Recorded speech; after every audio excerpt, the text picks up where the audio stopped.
J'avais 19 ans quand j'ai rompu avec mon petit ami avec qui j'étais depuis 3 ans. Il avait été violent pendant toute notre relation, et quand j'ai enfin réussi à mettre fin à tout ça, il m'a laissé traumatisé, et il est parti avec tous mes amis. En première année de fac, je me suis fait un tout nouveau groupe d'amis qui, à ma connaissance, n'avait aucun lien avec mon ex. Au début de notre deuxième année, l'un de mes nouveaux amis a eu son premier appartement. Une fois que le semestre a commencé, il a planifié sa pendaison de crémaillère à la mi-octobre. À ce moment-là, le parc d'attractions local avait lancé son événement Halloween annuel, alors ils ont fait en sorte que tout le monde prenne des tickets pour y aller le lendemain de la fête. D'ailleurs, toute la fête était sur le thème d'Halloween, ce que je détestais absolument.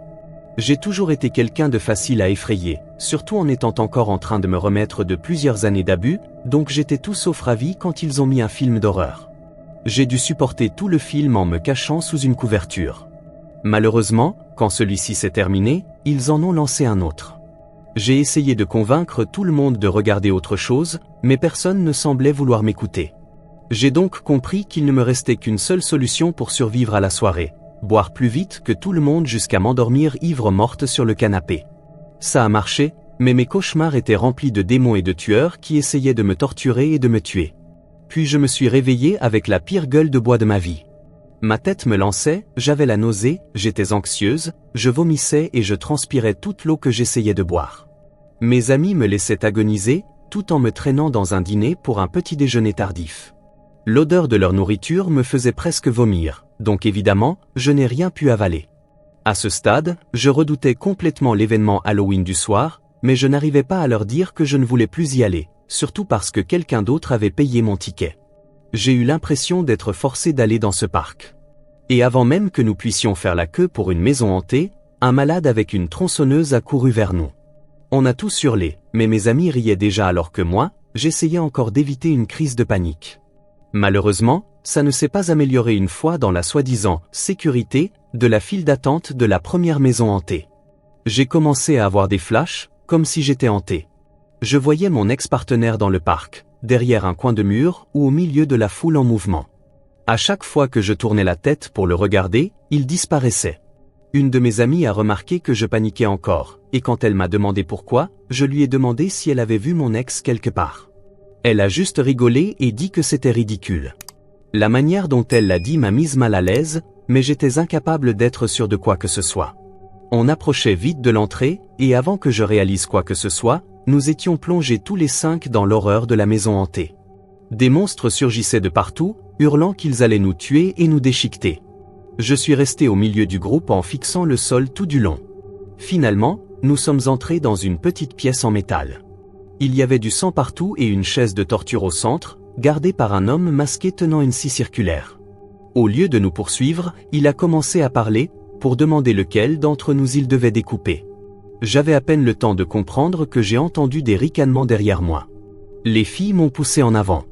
J'ai trébuché droit sur le type masqué qui a fait rugir sa scie devant mon visage. J'ai crié et j'ai couru, mais j'étais coincé dans la pièce. Je me suis retrouvé coincé dans un coin, en suppliant qu'ils arrêtent. Et là, j'ai senti quelque chose de familier. Une main s'est posée sur mon épaule et a serré. Je me suis retourné. C'était mon ex. Il souriait en essayant de passer ses bras autour de moi. Je me suis effondré par terre, rampant pour rejoindre les autres, en criant aussi fort que je pouvais et en pointant du doigt le coin où il se trouvait. Tout le monde me regardait comme si j'étais folle. Il disait qu'il n'y avait personne. Je pensais qu'il se moquait de moi, mais quand j'ai regardé une nouvelle fois, il avait disparu. Ils ont tous éclaté de rire, mais j'ai vu une sortie de secours. Alors j'ai couru. Je suis sorti dans une partie inconnue du parc et je me suis caché dans une ruelle. Mes amis me harcelaient de messages, se moquant de moi, me demandant si j'étais schizophrène. Je les ai ignorés et j'ai appelé ma mère pour qu'elle vienne me chercher. Cette nuit-là, j'ai fait les mêmes cauchemars, sauf que cette fois, mes nouveaux amis restaient là, à me regarder hurler en riant. À un moment dans mes rêves, j'ai été tué. Je me suis réveillé d'un coup, paralysé. Je ne pouvais ni bouger ni respirer. Et j'ai vu mon ex en train de ramper par ma fenêtre. Quand j'ai enfin pu respirer, j'ai crié. Mon père a déboulé dans ma chambre, mais mon ex avait disparu, et la fenêtre était juste entrouverte d'1 centimètre. Je ne sais pas si j'ai perdu connaissance de peur et oublié qu'il était parti, ou si c'était encore un cauchemar. Ça fait quelques mois, et je n'ai plus aucun contact avec ces gens. Mais je me demande encore ce qui s'est passé. Honnêtement, je ne sais pas s'ils m'ont réellement piégé, ou si j'étais tellement stressé que j'ai fait une sorte de crise psychologique. Une chose me semble étrange. Mon ex essayait de me recontacter depuis des mois, et il a tout arrêté cette même nuit. Tout ce que je sais, c'est que je ne laisserai plus jamais quelqu'un me traiter comme ça. Et que je ne remettrai plus jamais les pieds dans une maison hantée de ma vie.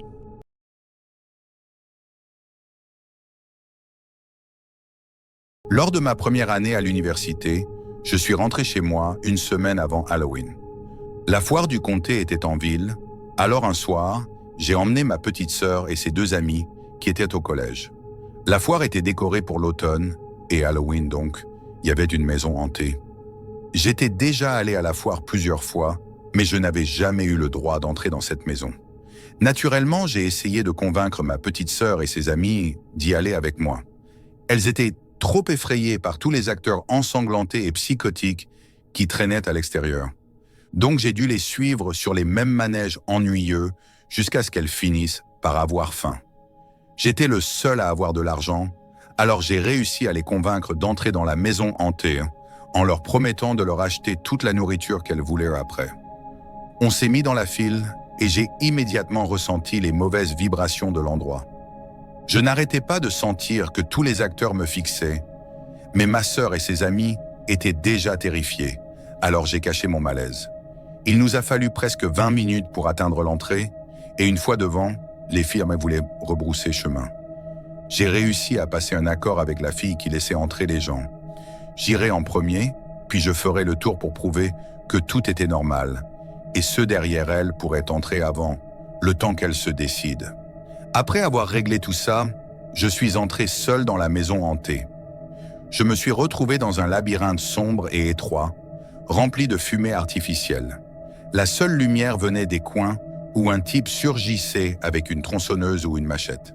J'ai sursauté 1 ou 2 fois, mais ce n'était pas si terrible, car les acteurs m'indiquaient tout de suite la direction à suivre. Puis en avançant dans le plus long couloir, quelqu'un m'a soudain poussé violemment sur la droite. Pris au dépourvu, je suis tombé vers la gauche, m'écroulant au sol, juste au moment où une porte claquait. J'étais enfermé dans le noir total. Je ne savais pas si c'était encore une partie du spectacle. Alors j'ai demandé à voix basse si quelqu'un était là. Une voix de vieille femme m'a répondu « Est-ce que je peux t'emprunter ton t-shirt » J'ai paniqué immédiatement et je me suis relevé d'un coup. J'ai sorti mon téléphone pour allumer la lampe, mais en regardant autour de moi, j'ai compris que j'étais dans un minuscule débarras, rempli uniquement de mannequins. Tous étaient positionnés pour me regarder, moi, au centre. La moitié portait des costumes comme les acteurs de la maison hantée, et l'autre moitié était complètement nue. Je ne voyais pas la sortie ni la femme, alors je lui ai crié de se montrer. Elle a répondu avec un sourire audible.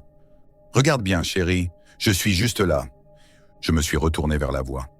Elle se tenait parmi les mannequins, aussi pâle que leur plastique, mais ridée et flasque. Elle ne portait rien sur le haut du corps, sauf un soutien-gorge rouge en dentelle. Je lui ai demandé qui elle était, mais pendant que je lui parlais, la porte derrière moi s'est ouverte et refermée en un éclair. Je me suis retourné sans rien distinguer, tandis que la femme continuait de parler. « Mon fils dit que je devrais me couvrir parce que je suis trop vieille. Mais toi, par contre… » À ce moment-là, j'ai compris que je n'étais plus seul dans la pièce.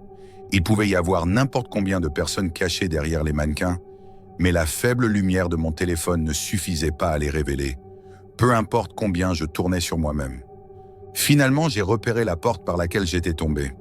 Au moment où j'ai entendu les premiers pas autour de moi, j'ai crié et couru vers la sortie. J'ai réussi à ouvrir la porte avec ma main gauche, mais quelqu'un a attrapé mon autre poignet et a essayé d'arracher mon téléphone. Je me suis retourné et je l'ai frappé de toutes mes forces. Il a reculé, mais dans ma panique pour m'enfuir, j'ai laissé tomber mon téléphone. Je m'en foutais. J'ai juste couru. Juste derrière la porte, j'ai percuté quelqu'un de plein fouet. On s'est fait peur mutuellement avant que je réalise que c'était juste un visiteur normal. Je ne me suis pas arrêté. Je l'ai poussé et j'ai sprinté vers l'entrée. Les acteurs me criaient d'arrêter et que je marchais dans le mauvais sens. Mais je les ai tous ignorés. Enfin, je suis sorti en hurlant à l'employé que quelque chose de grave se passait. Malheureusement, elle m'a regardé comme si j'étais fou. Tout le monde me fixait, essayant de ne pas rire, pensant que j'avais juste paniqué à cause de la maison hantée.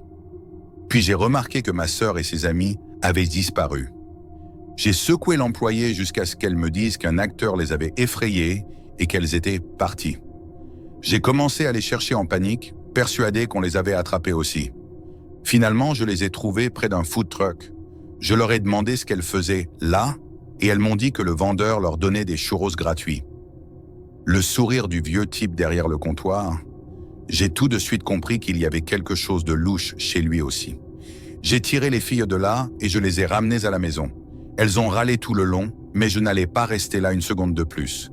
À ce jour, personne ne me croit complètement quand je raconte ce qu'il s'est passé.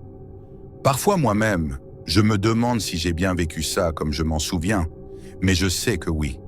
Cette troupe de foire est remplie de prédateurs qui viennent en ville pour traquer les femmes et les filles, comme cette vieille perverse et son fils dérangé, et ce vendeur qui attirait les enfants avec des friandises gratuites.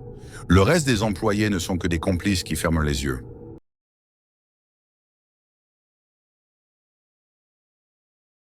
Quand j'étais en première année à l'université, je vivais encore dans ma petite ville natale.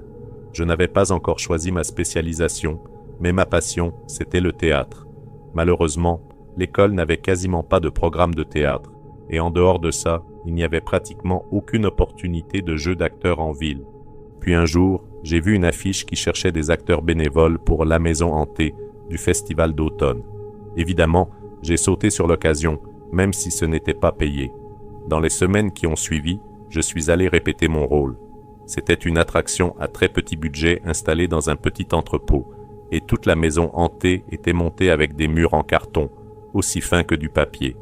Je devais jouer un vampire, mais pas un vampire vraiment effrayant, un vampire style Dracula classique. Je devais sortir de ma cachette, faire des grognements et des cris vampiriques en montrant mes dents, puis me replacer pour le groupe suivant. Ça faisait super kitsch, et je n'imaginais pas effrayer qui que ce soit de plus de 10 ans. Mais avec le maquillage et les prothèses, j'étais sûr que personne ne me reconnaîtrait. Alors, j'ai décidé d'y aller à fond. Le soir du festival, la foule était beaucoup plus grande que prévu, donc je savais que ça allait être une longue nuit. À l'intérieur, les groupes passaient toutes les 30 secondes, sans pause, pendant des heures. Beaucoup n'étaient pas vraiment effrayés, mais la plupart sursautaient au moins. Certains avaient vraiment peur. D'autres se contentaient de se moquer de moi. Les pires ont été 2 abrutis que j'ai vus vers le milieu de la soirée. Ils avaient mon âge, mais ils étaient complètement bourrés. Ils ont éclaté de rire quand j'ai sauté devant eux, mais les choses ont rapidement dégénéré. Je m'apprêtais à retourner à ma place quand l'un d'eux m'a reconnu et m'a appelé par mon nom. C'est là que j'ai compris qu'ils allaient dans la même école que moi. J'ai essayé de rester dans mon rôle et de dire qu'il n'y avait personne ici avec ce nom. Ça les a fait encore plus rire. J'ai dû casser le personnage et leur demander d'avancer pour éviter que le groupe suivant ne tombe sur eux. Mais dès que je me suis adressé à eux sérieusement, leur attitude a complètement changé. Ils ont commencé à s'avancer vers moi, à élever la voix, me menaçant de me tabasser si jamais je leur redisais quoi faire. J'ai essayé de m'excuser et d'expliquer pourquoi je leur demandais de bouger, mais ça n'a rien arrangé. Ils ont commencé à m'insulter parce que je voulais devenir acteur, sortant des remarques extrêmement homophobes sur le genre de mecs qui font du théâtre. J'étais furieux, et quand j'ai vu le groupe suivant arriver, j'en ai eu marre. Je leur ai crié de partir ou je les faisais virer. Ils ont obéi uniquement parce que des gens arrivaient et les regardaient. Ils se sont éloignés en me lançant des regards noirs et en marmonnant des insultes, mais au moins ils étaient partis. La nuit a continué comme ça, très chargée. À la fin, ma voix était détruite après des heures de cris et de souffles vampiriques. Finalement, on a été informé qu'on recevait les tout derniers visiteurs de la soirée. J'écoutais les autres acteurs, mais c'était étrangement calme. Personne ne réagissait, pas un cri. J'ai compris pourquoi lorsqu'ils sont arrivés près de moi. Quand j'ai sauté et crié une dernière fois, je me suis figé. C'étaient les 2 mêmes types. Cette fois, ils étaient tellement bourrés qu'ils tenaient à peine debout, mais ils avaient ce sourire, un sourire de pure malveillance. Celui de gauche a sorti un bâton de sa ceinture. Il l'avait taillé en pointe, comme un pieu. Il a dit qu'il devait revenir armé correctement pour tuer un vampire. Puis, Il a demandé à son pote s'il fallait me le planter dans le cœur, mais l'autre a secoué la tête et dit qu'il fallait viser beaucoup, beaucoup plus bas. Celui avec le pieu lui a répondu que c'était dégueulasse. Mais si c'était ce que voulaient les vampires, alors il le ferait. Il commençait à reculer pour dire autre chose, mais je n'ai même pas eu le temps de réagir avant qu'il ne me sorte dessus. L'un m'a attrapé en me mettant un bras autour du cou et en couvrant ma bouche, pendant que l'autre me tirait par les jambes jusque dans ma cachette. Ils ont fermé le rideau et m'ont plaqué au sol. Je me débattais, mais je n'arrivais pas à me libérer ni même à crier. Tout ce que je pouvais faire, c'était essayer de donner des coups de pied pendant que celui avec le pieu tentait d'arracher mon costume. Il a dit à l'autre de serrer mon cou plus fort pour que j'arrête de lutter, et j'ai senti la pression couper lentement la circulation vers mon cerveau. Mes jambes battaient dans le vide. Je regardais ces deux monstres attendre que je perde connaissance. Mais dans ma panique, mon pied a frappé contre un mur. J'ai entendu le bruit creux, et je me suis rappelé à quel point ils étaient fins. Alors, j'ai tourné ma jambe, et j'ai donné un énorme coup. Mon pied a traversé le mur. Ils ont essayé d'attraper mes jambes, mais à ce moment-là, l'acteur suivant avait déjà vu ce qu'il se passait. Il a crié à l'aide alors que mes agresseurs tentèrent de fuir, mais ils ont été attrapés avant de quitter le bâtiment. Les policiers du festival sont arrivés peu après. Je pensais que ces animaux allaient être arrêtés, mais non.